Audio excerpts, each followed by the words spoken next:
Wa ayu adzina nu kaduana sunatna budak dina nalika lahir teh nyaeta diadanan. Sunat diadanan wa yakro suratal ikhlasi. Tuluy sunat baca surat al-ikhlas. Diapal al-ikhlas makulhu. Tuluy baca wa ayata ini u'idzuha bika wa dzurriyyataha minasyaitonir rajim.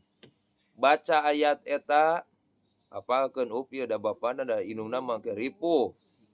Kana ceuli budak anu belah katuhu. Tuluy sunat deui macakeun qomat dina ceuli anu kenca.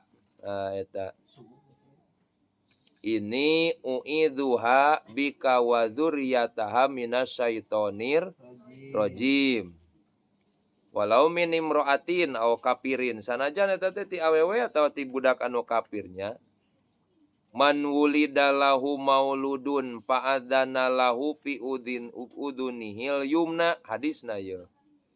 Saha jalma anu dilahirkeun lamun teh mah aya budak nu dilahirkeun tuluy budakna teh diadanan dina ceuli nu katuhu wa qoma fi udunil yusra jeung ayeuna qomat dina ceuli anu kenca lam tadurruhu ummu sibyani ay at-tabiatu minal jinni lamun cek bahasa kampung mah indung beurang.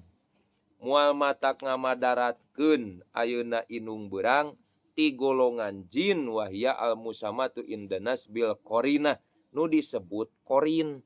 Da manusia dilahirkeun teh sok aya nu maturan, tangaranna nu maturan teh qorin. Qorina moal nepi ka ngaganggu komo ayeuna ngajak kana perkara anu dilarang. Sunat matak diadanan.